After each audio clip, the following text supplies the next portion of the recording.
មើលកាយវិការចង់តែចាប់អោបទេនាងពេលដែលមានភ្លៀងធ្លាអោបងជីកង់តែពីរនាក់ញញឹមពេលដែលនៅចិត្តគ្នាជាការភ្លៀងតែមិនសូវរងាមកលើបនៅក្បែរអូនបងរួមភើបសូត្រពីរៀបសារមិនសូវជាស៊ីវិល័យមាត់អត់មានក្រែមកចិត្តបងបែកទៅធ្លាក់ក្នុងស្នេហ៍នោះជាយល់ស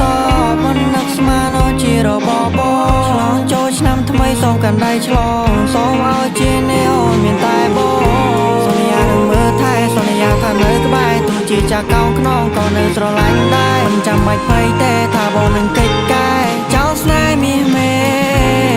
អូនយ៉ាងនេះអូនជាមនុស្សពិសេសមិនណែស្នេហ៍រណាផ្សេងព្រោះតែអូន you are the best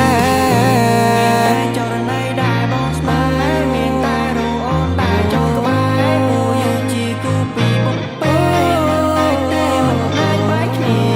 នាងយ៉ាងមកចាំខ្ញុំស្មាយពេលខ្ញុំហើយសូមប្លើចាំ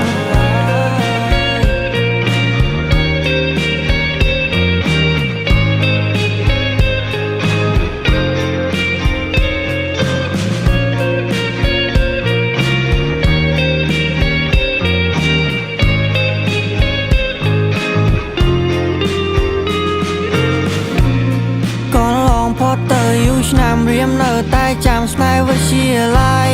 ចាំរាល់នៅពេលសន្យាដែលអូនប្រាប់តែមិនប្រាថ្នាអ្នកថ្មី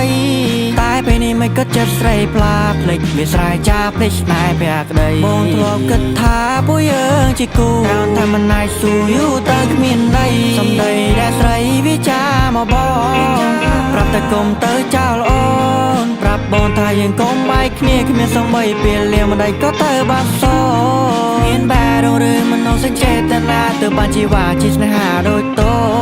កប់ចោលអនុស្សាវរីយ៍កុមាររឿងរ៉ាវស្នេហាបងនឹងបបផាមួយតោសន្យាថានៅក្បែរតែពេលនេះមានមេអូនបែរជាប្រែចិត្តត្រឹមមួយពព្រិចភ្នែកមិននឹកស្មានទេថាអូននិយាយពីបែកឲ្យបងនិយមយ៉ាច់ឲ្យបងនិយមយ៉ាមិនស្រែឲ្យមកបែកស្នេហា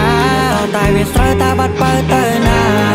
ជាគូទៅយើងគ្មានវាសនាឬជួបស្នេហ៍ផងដោយត្រូវជាប់បណ្ដាសា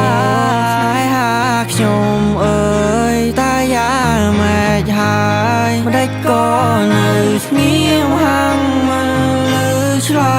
យសូមនាងញញឹមមកចិនខ្ញុំស្បាយពេលឮខ្ញុំ